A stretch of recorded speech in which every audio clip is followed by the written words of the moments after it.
जय भीम. जय भीम.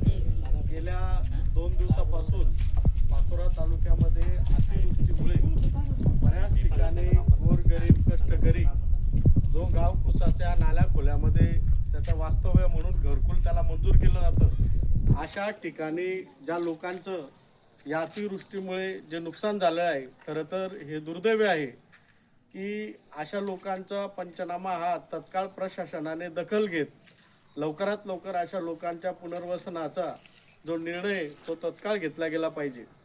त्याच्यामुळे आज समता सैनिक दलाच्या वतीने तालुक्याच्या कार्यकर्त्यांच्या समवेत ज्या ज्या ठिकाणी दलित वस्त्या आहेत, त्या ठिकाणी बौद्ध वस्त्या असतील, आदिवासी तडवी भिल्ल समाज असेल किंवा अल्पसंख्याक दलित समाज असेल, अशा लोकांना तत्काळ प्रशासनाच्या माध्यमातून लवकरात लवकर पंचनामे करून व सन्माननीय पुनर्वसन मंत्री गिरीशजी महाजन साहेब, त्याचबरोबर तालुक्याचे आमदार माननीय किशोरप्पा पाटील, त्याचबरोबर प्रांताधिकारी सौ भूषणजी आयरे व तहसीलदार साहेब यांनी तत्काळ या सर्व प्रकरणाची दखल घेत या लोकांना पुनर्वसनासाठी व त्यांचं जे जे काही नुकसान झालेलं आहे त्या नुकसानाची भरपाई म्हणून लवकर शासन दरबारी पाठपुरावा करत यांना पुनर्वसनाची संधी लवकरात लवकर निर्माण करून द्यावी.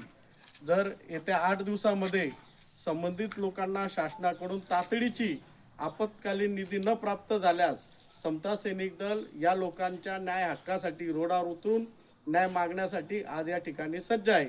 त्याचबरोबर समता सैनिक दलाचे जे सैनिक आहेत, जे तालुक्यामध्ये गावकुसामध्ये अशा लोकांना मदत कार्यामध्ये काम करतायत, अशा सर्व सैनिकांचे मी अभिनंदन व्यक्त करतो व त्यांना प्रोत्साहित करतो की आपण तत्काळ अशा लोकांना मदत करा ज्यांच्या आज नुकसान झालं आहे. अशा नुकसान झालेल्या लोकांना त्यांना लवकरात लवकर त्यांना मदत कशी होईल अशी शासन दरबारी आपण सुद्धा या ठिकाणी विनंती करावी अशी नम्र विनंती करतो. जय भीम.